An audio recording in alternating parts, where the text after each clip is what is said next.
이번 명절 주간에 1박 2일로 텐트를 치며 야영을 했는데요.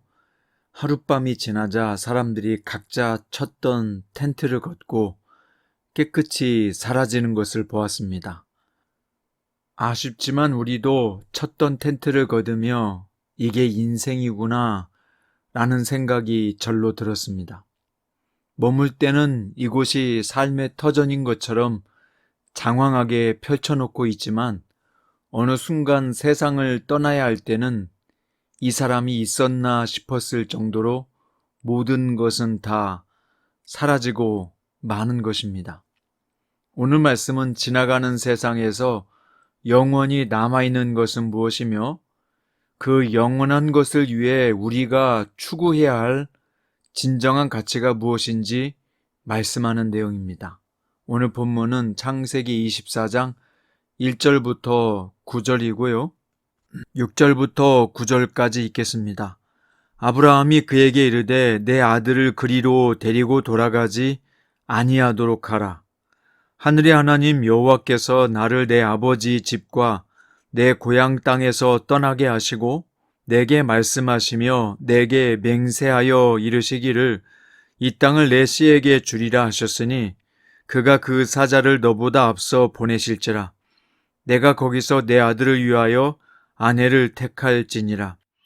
만일 여자가 너를 따라오려고 하지 아니하면 나의 이 맹세가 너와 상관이 없나니 오직 내 아들을 데리고 그리로 가지 말지니라.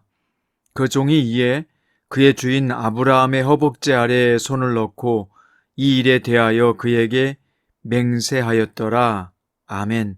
오늘 말씀의 제목은 지나가는 세상에서 영원히 남는 것입니다. 23장에서 사라의 죽음에 대한 내용이 나왔고요. 오늘 24장은 아브라함이 나이가 많아 늙었다로 시작합니다. 적어도 그의 나이가 137세가 되었으므로 아들 이삭의 아내를 구해주는 것이 매우 절실한 상황이었습니다. 21장에서 하갈이 이스마엘을 위해 애굽 땅에서 아내를 구해 주었을 때는 아브라함이 관여하지 않았지만 이삭의 아내를 구하는 문제에는 신중한 모습을 보여줍니다. 아브라함은 자신의 모든 소유를 관리하는 종에게 내 허벅지 밑에 손을 넣으라고 하고 맹세를 시켰는데요. 이 종은 아마 엘리에셀이었을 것입니다. 맹세는 하늘의 하나님 땅의 하나님이신 여호와 앞에 하는 맹세였습니다. 이 맹세의 내용이 천지를 창조하신 하나님 앞에서 하는 매우 엄중한 맹세임을 보여주는 것이죠. 아브라함은 종에게 택하지 말라라고 엄격한 금지 명령을 내렸는데요. 이것은 율법의 계명을 말할 때 나오는 내용입니다. 무엇을 택하지 말라는 걸까요? 이삭의 아내를 가나안 족속의 딸 중에서 택하지 말고 내 고향 내 족속에게로 가서 내 아들 이삭을 위하여 아내를 택하라는 것이었습니다. 여기서 족속은 친척을 가리키고요. 고향은 출생지가 아니라 땅을 가르치는 예리츠입니다. 그래서 아브라함의 종은 아브라함의 고향인 갈대아 우르에 간 것이 아니라 나홀의 성에 도착하는 내용이 후에 나옵니다. 아브라함의 종은 여러 경우를 가정하면서 만약 이삭의 아내로 선택한 여자가 오지 아니하려 하면 어떻게 해야 하며 이삭을 그곳으로 데려가야 하느냐고 물었습니다. 아브라함은 이 종의 질문에 이삭이 가나안 땅에서도 아내를 취해서는 안 되고 아내를 맞이하기 위해 친척이 있는 곳으로 가서도 안 된다고 단호하게 말했습니다. 그 이유가 뭘까요? 지금 아브라함이 있는 곳은 앞으로 후손들이 거해야 할 약속의 땅이기 때문이죠. 이삭은 이 땅에 거주하며 하나님께서 자신에게 하신 약속을 이어받아야 할 계승자임을 명확하게 가르쳐 준 것입니다. 아브라함은 종을 보내기 전 추가로 중요한 내용을 다시 한번 각인시켜 주었는데요. 자신이 하나님의 부르심을 받았던 창세기 12장의 내용을 상기시키며 자신의 족속 가운데서 이삭을 위해서 아내를 택해야 한다고 재차 강조했고 이어서 하나님께서 이 땅을 자신과 그의 씨인 이삭에게 주셨다고 강조하며 하나님께서 그의 사자를 앞서 보내셔서 인도해 주실 것이라고 강조했습니다. 이게 오늘 본문의 말씀인데요. 이 말씀은 우리에게 무엇을 가르쳐 주고자 기록되었을까요? 아브라함은 왜 이삭의 아내를 가나안 족속이 아니라 자기 족속에게 가서 구하라고 했을까요? 가나안 족속들은 하나님을 알지 못하기 때문에 그곳에서 며느리가 들어오면 이삭과 후손들도 신앙을 지키지 못할 것을 잘 알고 있었기 때문입니다. 이것은 우리에게 성도가 불신자와 결혼하면 안 된다는 사실을 명확하게 가르쳐주고 있습니다. 빛과 어둠이 함께 공존할 수 없듯이 빛의 자녀인 성도들은 불신자와 결합해서는 안 됩니다. 지혜의 왕 솔로몬이 타락하게 된 것도 이방 여인들과의 결혼 때문이었고, 북이스라엘 아합 왕이 바알 숭배하고 극도로 타락한 이유도 이방 여인과의 결혼 때문이었음을 잊으면 안 됩니다. 출애굽기 34장 15절부터 16절은 이렇게 말씀합니다. 너는 삼가 그 땅의 주민과 언약을 세우지 말지니 이는 그들이 모든 신을 음란하게 섬기며 그들의 신들에게 제물을 드리고 너를 청하면 내가 그 제물을 먹을까 함이며 또 내가 그들의 딸들을 내 아들들의 아내로 삼음으로 그들의 딸들이 그들의 신들을 음란하게 섬기며 내 아들에게 그들의 신들을 음란하게 섬기게 할까 함이니라. 고린도후서 6장 14절과 15절에서는요.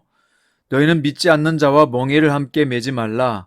의와 불법이 어찌 함께하며 빛과 어둠이 어찌 사귀며 그리스도와 벨리알이 어찌 조화되며 믿는 자와 믿지 않는 자가 어찌 상관하며 라고 말씀했습니다.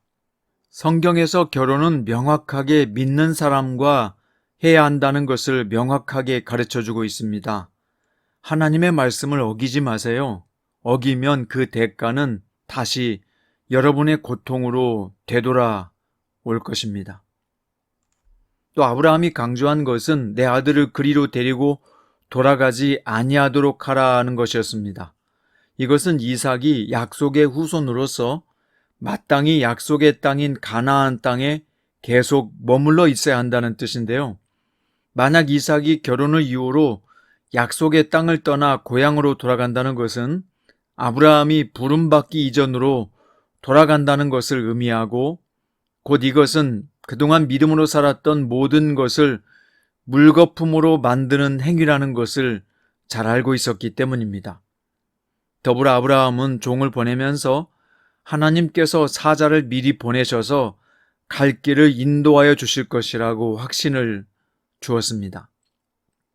이 아브라함의 가르침은 이 시대를 사는 우리에게 영원한 영생을 얻기 위하여 세상과 다르게 살아가는 성도는 성도만의 삶의 방식이 있다는 것을 가르쳐 줍니다. 그것이 어렵고 힘들게 느껴져도 다시 세상으로 돌아가지 말고 앞으로 나아가야 한다는 것입니다. 성도인 우리에게 우리가 믿음으로 살고 주님의 말씀을 따라 살고자 결단만 한다면 우리의 미래는 확실하게 하나님께 인도하심을 보장하신다는 것을 알려줍니다. 사도 요한은 요한일서 2장 15절부터 17절에서요. 이 세상이나 세상에 있는 것들을 사랑하지 말라. 누구든지 세상을 사랑하면 아버지의 사랑이 그 안에 있지 아니하니 이는 세상에 있는 모든 것이 육신의 정욕과 안목의 정욕과 이생의 자랑이니 다 아버지께로부터 온 것이 아니요 세상으로부터 온 것이라. 이 세상도 그 정욕도 지나가되 오직 하나님의 뜻을 행하는 자는 영원히 거하느니라. 여러분, 이 세상도 지나가는 것이요 물건도 정욕도 시간도 지나가지만 오직 하나님의 뜻을 행하는 자는 영원히 거하느니라. 이 말씀을 잊지 마세요. 우리는 잠시 있다가 사라지는 것들에 온통 마음을 빼앗기지 말고 영원히 거하는 방법을 깨달은 사람들입니다. 그러니 지금 영원한 생명을 붙잡은 여러분, 이 생명줄을 놓지 말고 저 영원한 천국에 이를 때까지 믿음의 행렬에서 떨어지지 마십시오. 학교에 가다 보면 졸업할 때가 오듯이 믿음으로 살다 보면 천국에 갈 때가 옵니다. 우리 믿음의 공동체 안에서는 한 명의 낙오자도 없이 저 영원한 하나님 나라에 들어가 마지막에 승리하는 자들이 되기를 바랍니다. 우리가 가는 길에 주님께서 사자를 먼저 보내셔서 우리 갈 길을 인도하고 예비할 것입니다. 이사야서 58장 11절 말씀은요, 이 땅에서 잠시 머무는 우리에게 소망을 주는 말씀입니다. 여호와가 너를 항상 인도하여 메마른 곳에서도 내 영혼을 만족하게 하며 내 뼈를 견고하게 하리니 너는 물된 동산 같겠고 물이 끊어지지 아니하는 샘 같을 것이라. 사랑하는 성도 여러분, 지나가는 세상에 영원한 것을 붙드신 여러분, 온갖 잡다한 지식들이 범람하는 시대에 참 진리에 붙들린 여러분, 인생은 짧고 시간은 빨리 갑니다. 영원한 진리 되신 예수 그리스도를 오늘도 붙잡고 살아가십시오. 오늘도 주님 안에서 항상 즐겁고 모든 일에 감사하고 순간순간 기도하며 주님께 아뢰는 삶을 지속하십시오. 그것만이 당신을 이 짧고 헛된 세상에서 영원한 생명을 가진 자로 숨 쉬게 해줄 것입니다. 기도드립니다. 우리에게 생명을 주신 예수님, 오늘 또 깊이 감사드립니다. 살아있음에 감사하고 주신 환경 속에서 기뻐하며 살겠습니다. 모든 일을 주님께 아뢰며 기도할 때 주님의 뜻을 더욱 알게 해 주십시오. 오늘 아브라함을 통해 얻은 교훈을 잊지 않고 하나님의 자녀답게 살겠습니다. 우리를 승리와 영광의 길로 인도하여 주시옵소서. 살아계신 예수님의 이름으로 기도드립니다.